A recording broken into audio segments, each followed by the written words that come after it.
All right, everyone, thanks for joining me today. Okay, we're going to be discussing on this podcast Africa's favorite leader, Ibrahim Traoré. And I truly enjoy talking about this man because in the midst of all the chaos that we're seeing in Africa, in the midst of all the corrupt leaders and leaders who are selling us down the river in Africa, it is refreshing to have a man like Ibrahim Traoré or Burkina Faso that we can brag about. A leader that everyone really truly loves, who is making us all proud. And so it is my pleasure to discuss this leader today and his recent visit to Niamey, the capital of Niger. I want to discuss this in detail, how he was received and what that signifies to us as Africans and what that looks for to us in the future. So we're going to have a great podcast today because it is one of those podcasts that I truly enjoy making, where we can celebrate one of our own. We can truly bring a spotlight, shine a spotlight on one of our own. And today we're going to be discussing Ibrahim Traoré. But before we go into this, I want to especially thank every one of you who is a supporter on this channel. See, my channel has been gaining momentum recently. It's still a small channel, but it has been growing. And I am especially grateful to every one of you who is a subscriber on this channel. Every one of you who share my videos. My videos are getting a ton of shares, a ton of views. And I want to say thank you to every one of you. Most especially, I want to say special thank you to my Patreon supporters, who surprisingly are 100% women. Sisters, this shout out is for you all. My Patreon supporters are 100% women. Nothing says I love this brother and what he stands for and his content much more than when you put your money behind your support. And I want to say, sisters, you have a special place in my heart. I am playing with you. I am playing with the sisters on this channel because they have put their money behind their support. And you're all Patreon supporters. So I want to say thank you again to my sisters, brothers, fellas. I see y'all. You know what I mean? I appreciate your support. You ain't going to let the sisters outdo you now, are you? Right? So I see you, and I want you all to please support. The link to my Patreon is behind. It's in the description of this video. Show your love through your monthly pledge on Patreon. But I also understand that everyone can support financially. And so to those of you who support by viewing this video, my content, sharing the content, subscribing to the content, and to the channel, I truly, truly, truly appreciate you all. So thank you from the bottom of my heart. Thank you. Okay, let's talk about this video because this is an exciting video that I love to make. We are talking about, again, my man, Ibrahim Traoré, who recently visited Niger. He went to Niamey for the Alliance of Sahel States Summit, the AES. And it was received by the general over there, General Abdulrahman Tiani. And boy, did he get a hero's welcome. Take a look at this.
Okay, let us talk about this. Okay, see, my Niger folks will say, "Make we yarn." My black folks here in the West will say, "Let's conversate." Not converse, but let's conversate. Let's talk about how a man like Ibrahim Traoré receive such a hero's welcome? Let's talk about this, because did you notice how the crowd, right? The crowd, did you see the size of that crowd? I mean, take a look at the size of this crowd. This is a man from a very small African country, in another country, getting such a welcome like that. Just think about it for a second. This man is loved in his own country. And he goes to Niger for the AES summit, where Nigerians came out overwhelmingly to support him. Did you notice how he was walking through the crowd? On foot. But he and the general, they were not in their motorcade like we normally see with head of states and presidents who wave like they are some kind of Madonnas to the crowd. He is on foot, walking in the midst of the crowd, and the crowd is cheering him on. When was the last time you saw an African leader get such love from people outside of his own country? When was the last time you saw any head of states in Africa, president, go to any country and get such love like that? He's not campaigning for votes. He's not running for any election. He's not paying the crowd. This is organic. This is natural, that he goes to a different country and he's loved just like he's loved in his own country. You tell me, what other African leader gets such love? He's loved by many. People in the diaspora here, we love this man. People in Africa love this man. Now, why is that? Why is Ibrahim Traoré loved by many? Why? I'm going to tell you why. Because he's a genuine leader. He's not a leader who talks the talk, but he's a leader who puts action behind his words. And Africans have seen too many bad leaders who talk a good game, and we become very familiar with who they are. We can spot those type of leaders. We become very familiar with those types of talking points. And so when we see someone who is genuine, we know exactly who that person is, and we can recognize that. I remember somebody else like him. The same way Thomas Sankara was loved by his people, which is why people are saying that Ibrahim Traoré is a reincarnation of Thomas Sankara. Thomas Sankara is another person that I remember very well, who had the crowd love him like that. Gaddafi was another one. Gaddafi was another one. MKO Abiola of Nigeria was another one. And most recently, we know that, Peter Obi of Nigeria is another one. But what makes Ibrahim Traoré different is that out of all these other people I've talked about, he's not trying to get votes. Do you understand this? He's not trying to rally the crowd so he can get vote. He's the president of Burkina Faso. His actions over the last year and a half in that position have earned him the respect, admiration of his people and everyone all over the world. We've seen him push back at the West. We've seen him do things for his own people. We've seen him put his actions behind his words. We've seen him elevate his value based on his love for his African people, his love for Pan-Africanism, his love for uniting Black people. We've seen him do this. That's why he's loved. And I can guarantee you there are leaders in Africa who can only dream of being this loved by their own people. You see what's going on in Kenya? How the leader in Kenya has disappointed us all. Not just Kenyans. Kenyans most especially, of course, because that is their president. And so they are directly impacted by his non-actions. But he's disappointed us as black people who really had highest expectations when he came into office. Look what happened in Gabon. How that military junta over there has sold these people out. He took over through a coup, and we see him shaking hands with friends. Look what's going on in Senegal. The young Senegalese president, whom we all, and I even talked about him on this platform, has such high expectations. He goes over there to France, shaking hands, buddy, with Emmanuel Macron. These are the types of leaders that we've seen in Africa, plagued in Africa for years. Right? These are the types of leaders. And these leaders was different with these leaders from a guy like Ibrahim Traoré. Is that yes, you can gain the crowd through a campaign election. You can't.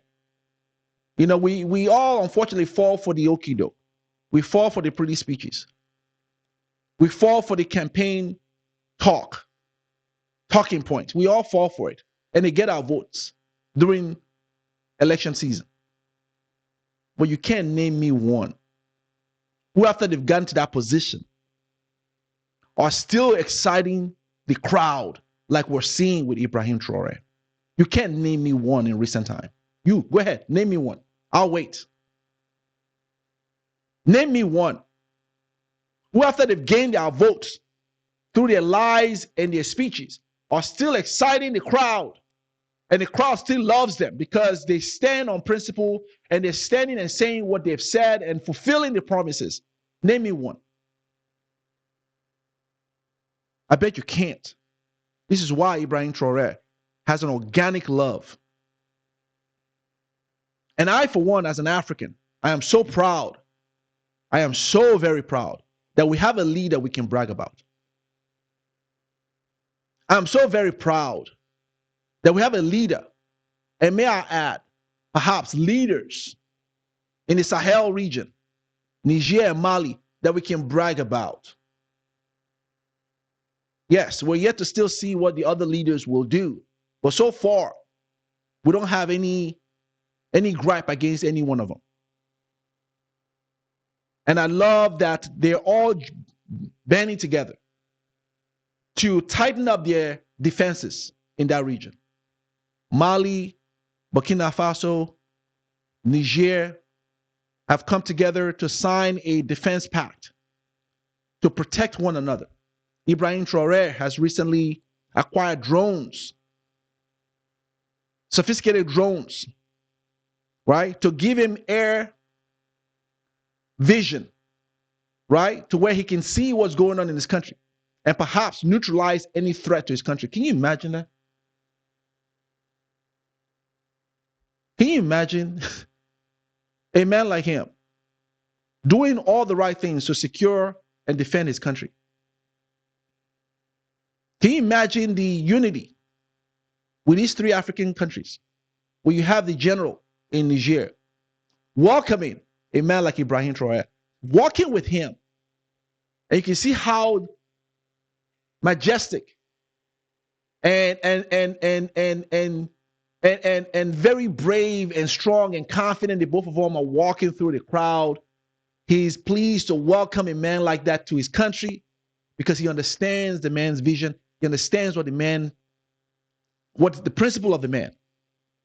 And both of them are walking together to secure that region. I guarantee you, somebody's not happy about this. I guarantee you, there are people that are not happy about this. This is not exciting. Emmanuel Macron, who just lost the election. I'm glad he lost. He's about to be out of there as the Prime Minister of France. But are we really going to be excited about who else takes over? I mean, that country is plagued with people who are trying to, and have been raping Africa for years. It's one devil replacing another devil. Because they like to see Africa break down. They like to see a lot of us crumble. And so when we have a leader like Ibrahim Traoré and leaders like these ones in the Sahel region who are coming together to strengthen their borders and their region in ways that we haven't seen in a long time in Africa. And more importantly, they're exciting a lot of us, black people, all over the world. All over the world. Ibrahim Traoré is not just loved in Africa. He's loved out of Africa. Black people in the diaspora, we love this man. Because about time we saw one of our own stand up against the bullies.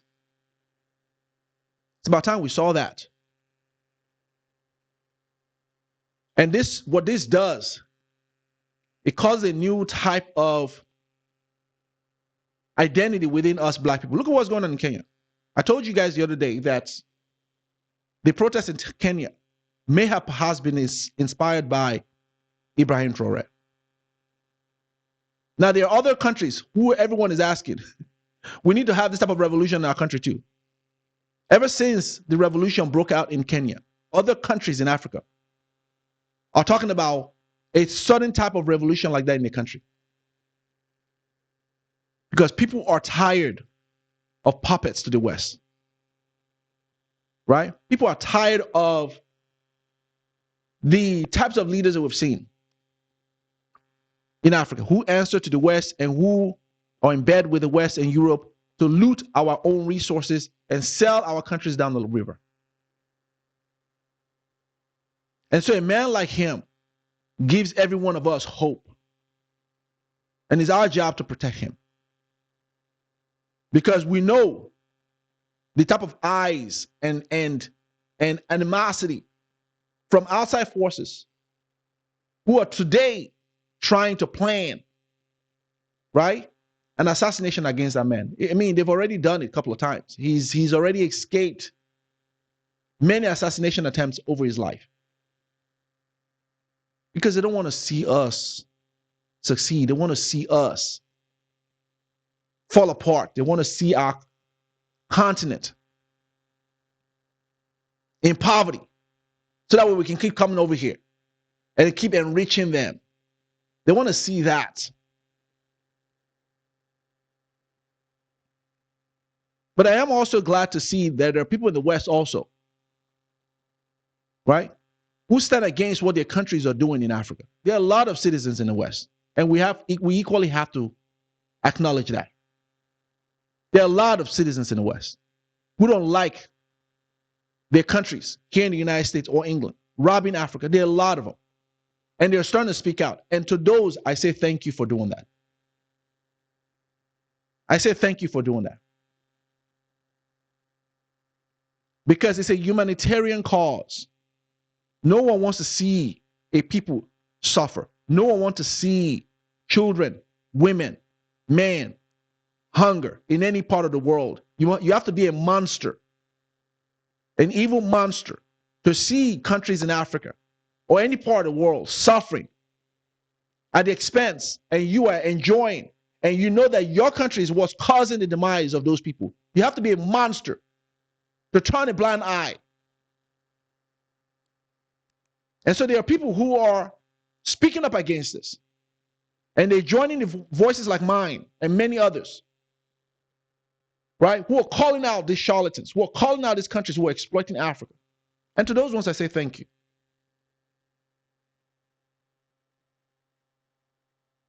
I say thank you. And I'm going to say this in our close. You see, Africans are right now witnessing what's going on in Kenya. In 2 years, Kenyans are going to go to the poll to go vote. It'll be interesting to see if they re-elect Ruto. I seriously doubt it. I seriously doubt he's going to finish his term.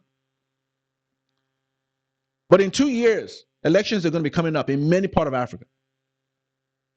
In many parts of Africa. And I think a lot of Africans, seeing what has developed and the revolution that happened in Kenya, seeing a guy like Ibrahim Traoré and what he's doing, I think and I believe the elections in the next run around is going to be much different in a lot of African countries. I really believe that. I really believe that the leaders who are in position right now, who have done nothing for their countries, who have done nothing, right, are truly going to be up to it. They're going to have a hard challenge next election coming up. That's only if they don't rig it. That's another thing Africa is plagued with, is rigged elections. We know many of those countries like that. But I believe that if a democratic process really takes place and elections are not rigged, a lot of the ones that are there today who are not doing anything,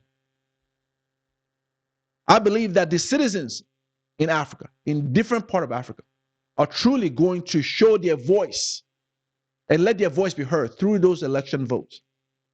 And a lot of those ones are going to be out of there. I believe a guy like Ibrahim Traoré has inspired this. He's inspired this. And I want to see 2-3 more of him. And I think if we just get 2-3 more of him, I think Africa will be in a better place. Just think about it for a second. If we have 2 more of him, or even 3, right? I believe Africa will be a total different place. I really believe that. But at least today, we have a man that we can celebrate. And that gives me joy. That gives a lot of us joy. That we know what a leader needs to be and what it looks like when we see a man like him. And thank God for him. Anyway, thank you all for watching. Please like the video, share the content, subscribe to the channel, and I'll see you all. Det finns ingen annan där som kan stå här by my side, oh why. Sättet du rör på det får mig att dö för dig baby. För de här yardis, de vill ju bara dra ner oss. Men du är fett och vanlig. På det jag lägger all min tid och jag vill ha dig. Du får mig känna safety. Det kan nog leda baby. Och jag kommer aldrig